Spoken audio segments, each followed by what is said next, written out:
Buenas tardes, mi nombre es Robert Misael Arroyo, estudiante de octavo semestre de la Corporación Universitaria Republicana y miembro activo del Semillero de Investigación en Derecho Procesal Constitucional Carlos Gaviria Díaz, presidido por el doctor René Moreno. La ponencia se titula La privación injusta de la libertad y la reparación integral en Colombia. Quiero empezar expresando dos frases. La izquierda lucha por superar la desigualdad, el centro está conforme con lo que hay y la derecha quiere intensificarla. Carlos Gaviria Díaz. En países con una democracia deficiente, el poder del Leviatán tratará de limitar más y más las libertades y los derechos de sus ciudadanos. Robert Misael Arroyo Gaviria. La Corte Constitucional colombiana ha establecido que la justicia es tanto un derecho como un principio en el cual se cimienta el ordenamiento jurídico de los estados democráticos. La materialización de esta justicia exige un gran compromiso por parte de las autoridades en la prevención, en la investigación oportuna, veraz y objetiva para la identificación de los responsables de los delitos y violaciones de derechos humanos y del derecho internacional humanitario. La justicia que llega tarde deja de ser justicia y de este modo la víctima se ve afectada cuando su derecho a obtener una pronta solución no se da, cuando se propicia la impunidad y cuando se niega o limita el acceso a mecanismos ágiles y oportunos de investigación y sanción de los hechos delictivos. La criminalidad se alimenta de esta desidia. La eficiencia en la justicia determina que la valoración de daños causados a la persona debe atender a las medidas de reparación integral. La Corte Interamericana de Derechos Humanos ha determinado las medidas que ayudan a resarcir los daños causados a las víctimas. Estas son la restitución, la indemnización, las medidas de satisfacción, la rehabilitación y las garantías de no repetición. En la sentencia C-753 del 30 de octubre de 2013, la Honorable Corte Constitucional de Colombia establece que la reparación se cataloga como un derecho fundamental porque, primero, busca restablecer la dignidad de las víctimas a quienes se le han vulnerado sus derechos constitucionales.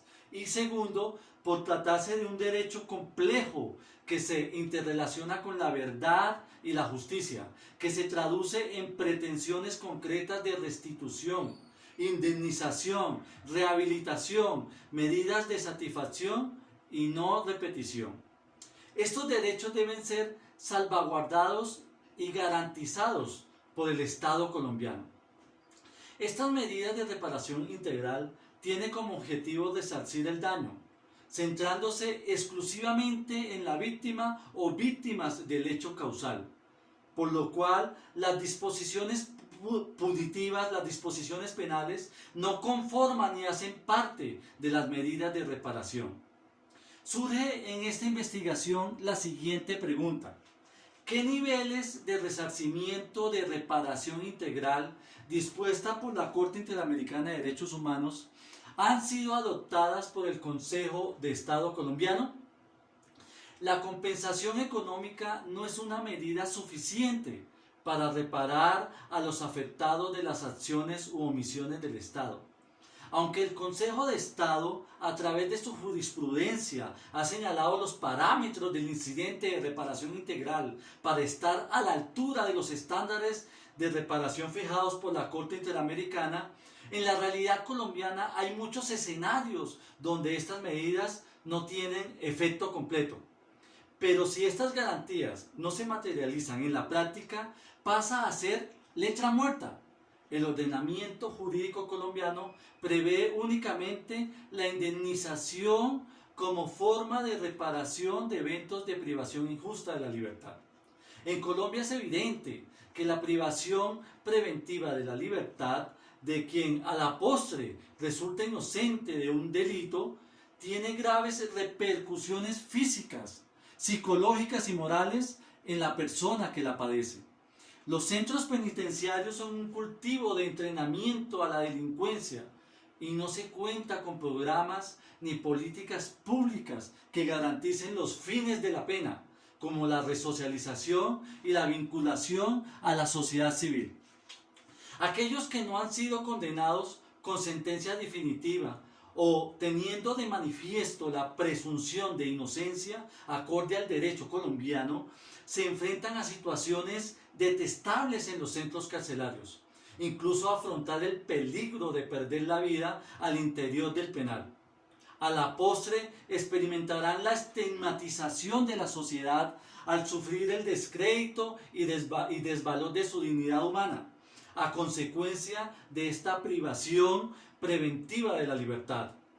Esa persona llevará en su espalda y en su frente la marca de delincuente. Estos centros penitenciarios en Colombia no son aptos ni adecuados para producir un proceso de resocialización de los internos. Por el contrario, se evidencia la falta de responsabilidad del Estado por garantizar los derechos fundamentales y derechos humanos de los que allí habitan y conviven. La privación preventiva de la libertad se da en estas condiciones deplorables e inhumanas, logrando sí el aislamiento de la sociedad a los individuos o sujetos procesales, pero a costa de su propia integridad física, atentando contra su dignidad y su moral. Existe desde hace muchos años atrás, desde hace muchas décadas, inmensa literatura sobre la situación carcelaria en Colombia y el estado de sus instalaciones, la situación de sus internos frente al hacinamiento carcelario, los peligros que afrontan allí y las violaciones de sus derechos humanos. Se les restringen mucho sus derechos humanos y fundamentales. Además, porque en los últimos años se ha recurrido a las instalaciones alternas con una situación precaria, instituciones de la Policía Nacional. Hacia atrás, la institución de la Policía Nacional presta sus instalaciones de forma improvisada, ya que se han visto en la imperiosa necesidad de ser utilizadas y adecuadas para la reclusión de las personas privadas de la libertad, o como se conoce en el argot de la Policía Nacional, PPL, debido al hacinamiento que se presenta allí a nivel nacional, a nivel de todo el territorio de nuestro país. Es así como la privación de la libertad de locomoción se da en escenarios lamentables, donde el Estado no está garantizando los mínimos que se requiere para cumplir con los fines de la pena, y peor aún, cuando existe una privación injusta de la libertad. Por lo anterior es claro que no se está cumpliendo con los principios de reparación integral, y la reparación solo se está presentando en la medida de indemnización o reconocimiento económico. El Estado colombiano, a través del medio de control de reparación directa por privación injusta de la libertad, reconoce solamente esta indemnización, pero las otras medidas de restitución, como las medidas de satisfacción, la medida de rehabilitación y las garantías de no repetición, no se están haciendo visibles, ni se materializan, ni se plasman en la realidad. Es así como el Estado en los últimos años ha venido sufriendo múltiples condenas por la privación injusta de la libertad, de la que han sido víctimas un gran número de ciudadanos que luego de permanecer varios años en la cárcel son absueltos, conllevando esto a que se presente una serie de demandas de reparación directa contra el Estado para que sean reparados patrimonialmente por este error. En el ámbito penal, y en particular en lo concerniente a la privación injusta de la libertad, el Estado colombiano no cumple con las otras medidas de reparación integral. Solo el reconocimiento económico, medida de indemnización. Es así como en las prácticas judiciales, los abogados en su actividad judicial solo se limitan a solicitar al juez sea reparado el factor económico, el factor dinero, pero no solicitan el cumplimiento de las otras medidas de reparación integral en cabeza del Estado colombiano. Para que se garantice que todas estas medidas de reparación integral sean otorgadas en su completa dimensión, se hace necesario que los profesionales en derecho que actúan en defensa, el ente acusador, el Ministerio Público, soliciten expresamente que en el fallo condenatorio se estime en conjunto y plenamente estas 5 medidas de reparación integral, o en caso contrario, que el juez penal las solicite de oficio, ejerciendo su facultad y principio extra petita dentro del proceso o incidente de reparación integral.